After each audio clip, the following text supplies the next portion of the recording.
MTS की post पर मई 2025 में ज्वाइन किया था।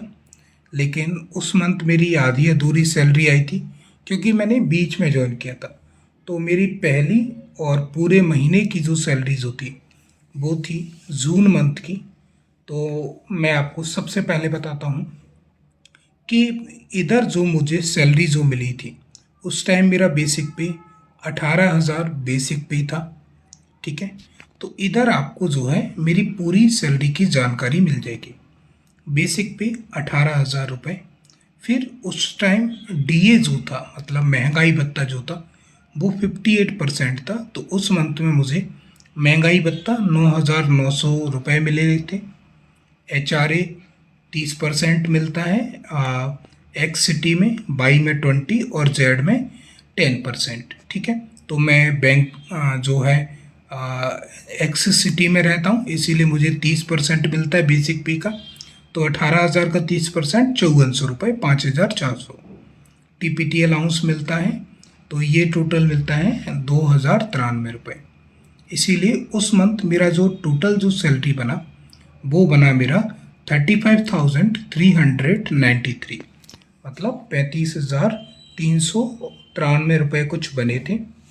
अब पहले मंथ में मेरा जो डिडक्शन हुआ तो एम्प्लॉई टायर 1 मतलब एनपीएस के लिए जो आपका पैसा कटता है वो 2,790 रुपये कटे थे। और 200 रुपये प्रोफेशनल टैक्स जाता है। और CGE GIS ये कितना जाता है, 10 रुपये जाता है। तो उस टाइम मेरा टोटल डिडक्शन जो है 3,000 का हुआ था। इस टाइम मेरा जो है CGHS मतलब जो हॉस्पिटल की जो फैसिलिटी मिलती है उनके लिए जो पैसा कटता है वो मेरा इस मंथ में नहीं कटा था। आगे के मंथ में 250 रुपये उसके भी कटने लगे थे। तो इधर टोटल मुझे मिला था 32,393। अगर आप वो भी बात करें तो इधर से 250 रुपये हटा भी सकते हैं। तो ये इन हैंड आपका 32,000 कुछ 150 रुपये के आसपास आपको पहले महीने सैलरी मिली मुझे उस मंथ में। अब तो 2% डीए भी बढ़ गए, तो आपके कुछ 300-400 रुपये इसमें और बढ़ जाएंगे। मतलब अभी अगर आप ज्वाइन करते हो आज की डेट में तो आज आपको 32,500 के आसपास कुछ नगद पैसा जो है आपको पहली सैलरी जो है आपको मिल जाएगी। अब ये तो हो गया पहली सैलरी की बात। अब ठीक एक महीने बाद, सॉरी 1 साल बाद, ये है मेरी जून 2026 की सैलरी स्लिप। अब आपको जो है मेरा पहला इंक्रीमेंट लग गया है।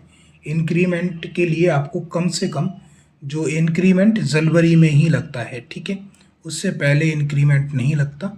बेसिक पे बढ़ता है इंक्रीमेंट में। बेसिकली हम बात करें तो जब ज्वाइन किया था तब मेरा 18,000 था।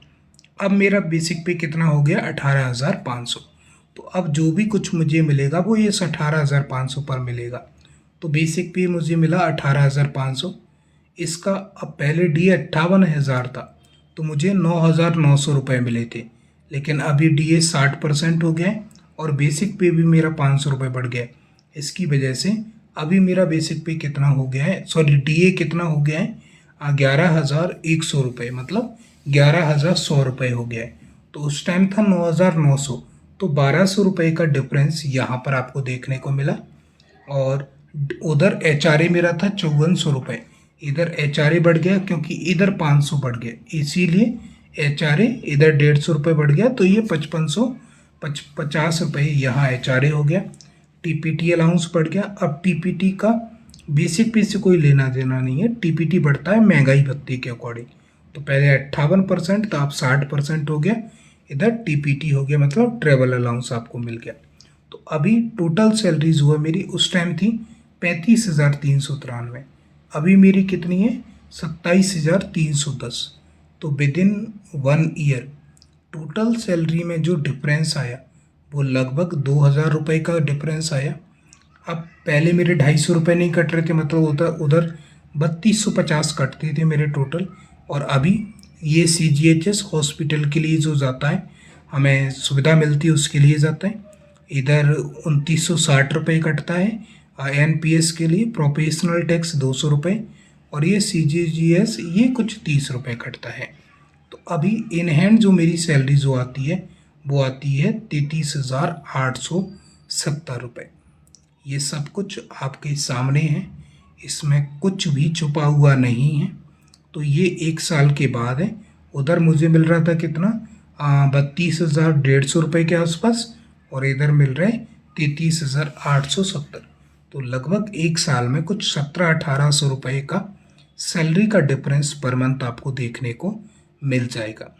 तो ये थी एक एमटीएस हवलदार की स्टार्टिंग सैलरी स्लिप और आफ्टर 1 ईयर सैलरी स्लिप।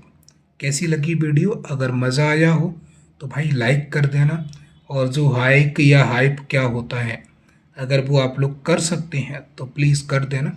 और जो भी भाई कोई भी डाउट हो आपका एमटीएस हवलदार से रिलेटेड तो आप वो कमेंट कर सकते हैं। मैं डेफिनेटली आपकी कमेंट का जवाब देने की कोशिश करूँगा। तब तक के लिए जय हिंद, मस्त होकर के पढ़ते रहिए। जय हिंद, जय भारत, सी यू अगेन।